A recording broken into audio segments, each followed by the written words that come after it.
கிறிஸ்துவுக்குள் மிகவும் அன்பான தெய்வ பிள்ளைகளே, இன்றைக்கி 3/5/2026 ஞாயிற்றுக்கிழமை மாலை சரியாக 6 மணி.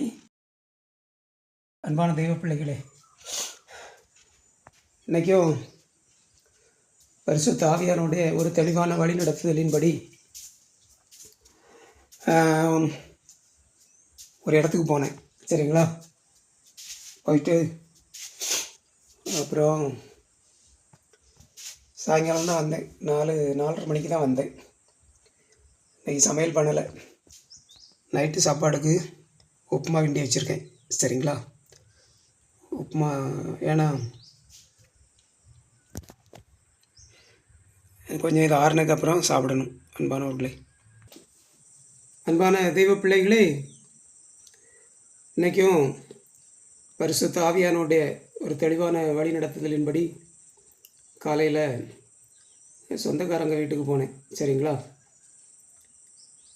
ஆரல் வாய்மொழிக்கு போயிட்டு சொந்தக்காரங்களை பார்த்துட்டு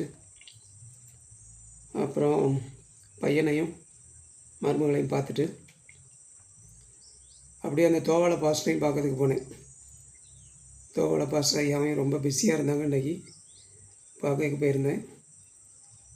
போயிட்டு ஒரு விஷயம், ஆவியானவர் என்னோட ஒரு காரியத்தை தெளிவாக பேசி கொண்டிருக்கிறார். என்ன அப்படின்னு சொன்னால்,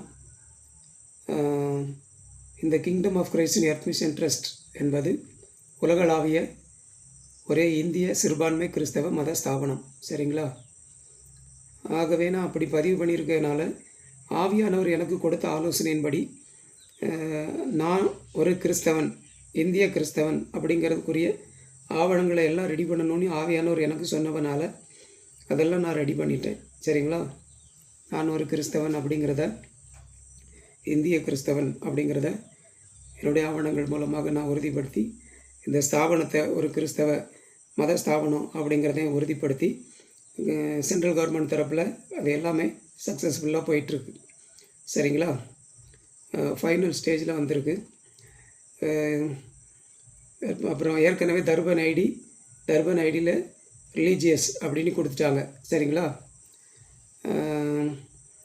அப்புறம் 12A அந்த அதை பற்றிலாம் எனக்கு ஒன்றுமே தெரியாது. சரிங்களா? எனக்கு எதுவுமே தெரியாது. 12A அப்படின்னா அதுக்குள்ளே போனதுக்கப்புறம் தான் அதெல்லாம் பற்றி கொஞ்சம் கொஞ்சமாக நான் சர்ச் பண்ணி அப்படி கொஞ்சம் கொஞ்சமாக தெரிஞ்சுக்கிட்டேன். இந்த 12A வந்து முன்னால் இந்த FCRA சட்ட திருத்தம்லாம் வர்றதுக்கு முன்னால் 12A கொடுத்துட்ருந்தாங்க. சரிங்களா? தொண்டு நிறுவனங்களுக்கெல்லாம் 12A கொடுத்துட்ருந்தாங்க. இந்த FCRA சட்ட திருத்தம் வந்ததுக்கப்புறம் 12A கிடையாது, தொண்டு நிறுவனங்களுக்கு கிடையாது அப்படிங்கிறத நான் இப்போ புரிஞ்சுக்கிட்டேன்.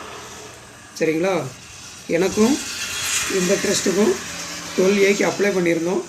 ஆனால் 10AC அப்படிங்கிறது தான் கொடுத்துருந்தாங்க. 12A கொடுக்கல, 10AC அப்படிங்கிறது தான் கொடுத்துருந்தாங்க. 3 வருஷம் அது டெம்பரவரியாக கொடுத்துருந்தாங்க. இப்போது அதை பெர்மனெண்ட்டாக நிரந்தரமாக வேணும் அப்படின்னு சொல்லி பெர்மனெண்ட்டாக அதுக்கு அப்ளை பண்ணியிருக்கோம். இப்போ அப்ளை பண்ணியிருக்கிறதுனால சில வழிகாட்டுதல்களை வருமான வரித்துறை எனக்கு இமெயில் மூலமாக அனுப்பி தந்தாங்க. சரிங்களா? அதெல்லாம் சரிப்படுத்தியிருக்கேன். அதில் அவங்க 12Aக்கு எங்களுக்கு இது பண்ணியிருக்காங்க. சரிங்களா? இது தொண்டு நிறுவனம் கிடையாது, இது கிறிஸ்தவ மத ஸ்தாபனம் அப்படிங்கிறத இது பண்ணியிருக்கனால இனி எங்களுக்கு கொடுக்குறது 12A கொடுப்பாங்க. சரிங்களா? பெர்மனெண்ட்டாக கொடுக்குறது 12A கொடுப்பாங்க. அதுக்குரிய ஆவணங்கள் அதெல்லாம் கேட்டிருந்தாங்க, அதெல்லாம் ரெடி பண்ணி அனுப்பியிருக்கோம். அதெல்லாம் ப்ராசஸில் இருக்குது. அன்பானவர்களே, சரிங்களா? ஆகவே இது ஒரு கிறிஸ்தவ மத ஸ்தாபனம் அப்படிங்கிறத நான் எல்லா விதத்திலும் உறுதிப்படுத்தியிருக்கிறதுனால எனக்கு அப்புறம் என்னுடைய மகனை நான் நாமினியாக போட்டிருக்கேன். ஆகவே என் மகனுக்கும் அதை நான் உறுதிப்படுத்தணும். ஏன்னா நாளைக்கு அவனுக்கு அதை வச்சு எந்த பிரச்சனையும் வந்துடக்கூடாது அப்படிங்கிறதில்ல. அதனால தான் என்னுடைய திருமணத்தையும் நான் பதிவு பண்ணேன். சரிங்களா? கிறிஸ்தவ திருமணமாக நான் பதிவு பண்ணேன். அதே மாதிரி என்னுடைய பையனுடைய திருமணத்தையும் நான் கிறிஸ்தவ திருமணமாக பதிவு பண்ணணும் அப்படிங்கிறத ஆவியானவர் எனக்கு தெளிவாக வழிநடத்தினார், என்னோடு பேசினார். ஆகவே நம்மளோட திருமணத்தை ஏற்கனவே அது இப்போது தமிழ்நாடு மேரேஜ் ஆக்டில் பதிவாகிருக்குது.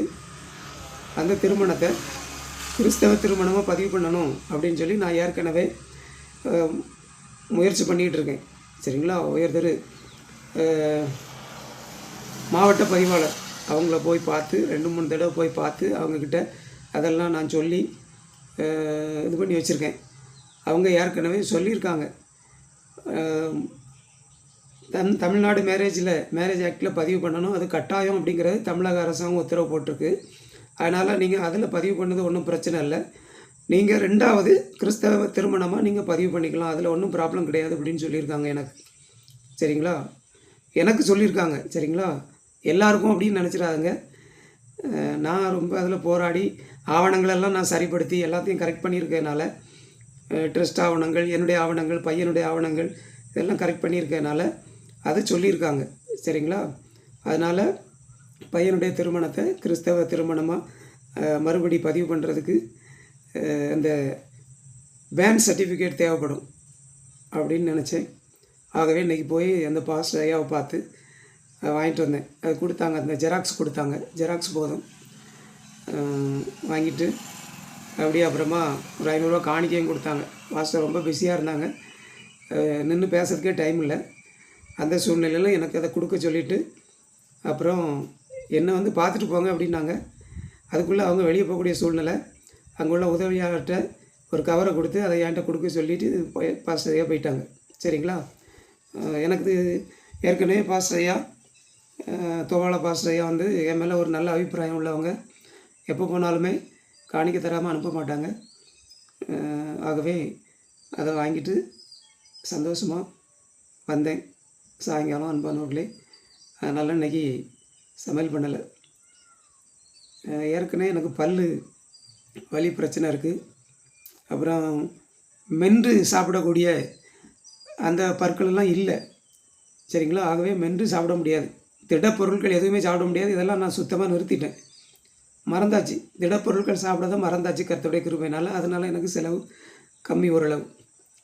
சரிங்களா? மாவு பொருட்கள் அப்புறம் திரவ பொருட்கள் அப்படி தான் சாப்பிடணும் அப்படின்னு சொல்லி நான் தீர்மானிச்சிருக்கேன் அன்பானவர்களே. ஆகவே உப்புமா கிண்டி வச்சுருக்கேன், அதை ஓரளவு அட்ஜஸ்ட் பண்ணி சாப்பிட்றலாம் அன்பான தெய்வ பிள்ளைகளே. சரிங்களா?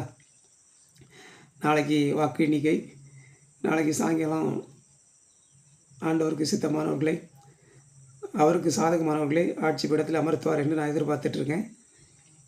அதுக்கப்புறம் 5ஆம் தேதிக்கு மேலே ஏற்கனவே நான் போயிருந்தேன், தாலுக்கா ஆஃபீஸுக்கு போய் பார்க்க போயிருந்தேன் தடையில்லா சான்று சம்மந்தமாக. அப்போ அன்றைக்கி 10:30 மணி வரை யாருமே வரல. அப்போ தான் ஒவ்வொருத்தராக வந்துட்டு இருந்தாங்க. அப்போ வெயிட் பண்ணிகிட்டு இருந்தேன். அப்போ திடீர்னு ஒருத்தவங்க, ஒரு சின்ன வயசு அவங்க வந்து தாசில்தார் ரூமுக்குள்ளே போனாங்க. அவங்க கூட ஒரு 4-5 பேர் வந்திருந்தாங்க, போனாங்க. அப்போ அவங்க தான் தாசில்தார் அப்படின்னு புரிஞ்சுக்கிட்டேன். சின்ன வயசு. கொஞ்ச நேரம் அவங்கெல்லாம் இது பண்ணிவிட்டு வெளியே வரும்போது மறுபடியும் நான் போய் தாசில்தாரை பார்த்து நான் நோட்டீஸை கொடுத்தேன். அந்த நோட்டீஸை பார்த்துட்டு அதை வாங்கி படிச்சுட்டு நீங்கள் 5ஆம் தேதிக்கு மேலே வாங்க அப்படின்னு சொன்னாங்க. சரிங்களா? ஆகவே 5ஆம் தேதி இல்லைன்னா 5ஆம் தேதிக்கு மேலே தாலுகா ஆஃபீஸுக்கு போனோம், தடையில்லா சான்று சம்மந்தமாக. அப்புறம் கலெக்டரேட்டுக்கு போனோம், ஆன்லைன் தனிப்பட்டா சம்மந்தமாக. அப்புறம் பையனுடைய திருமணத்தை கிறிஸ்தவ திருமணமாக பதிவு பண்ணது அவங்களையும் போய் பார்க்கணும். அவங்க என்ன வழிகாட்டல் கொடுக்குறாங்களோ அதன்படி செய்யணும் அன்பானவர்களே. சரிங்களா? எல்லாமே பரிசுத்த ஆவியானுடைய வழிநடத்தலின்படி தான் செஞ்சிட்ருக்கேன். எனக்கு எதுவுமே தெரியாது அன்பான தெய்வ பிள்ளைகளே. சரிங்களா? கர்த்தர் தாமே உங்களை ஒவ்வொருவரையும் ஆசீர்வதிப்பாராக. ஆமேன், ஆமேன், ஆமேன். Praise the Lord. Thank you Jesus. எதுக்கு இப்படி வீடியோ போடுறேன்னு சொன்னால், 2 GB வேஸ்ட்டாக போய்கிட்டு இருக்கும். 1 GB 1.5 GB கிட்ட வேஸ்ட்டாக போயிடும். அதனால தான் இந்த மாதிரி போட்டுட்ருக்கேன். தப்பாக நினச்சிக்காதீங்க அன்பானவர்களே. கர்த்தர் தாமே உங்களை ஒவ்வொருவரையும் ஆசீர்வதிப்பாராக. ஆமேன், ஆமேன், ஆமேன். Praise the Lord. Thank you Jesus.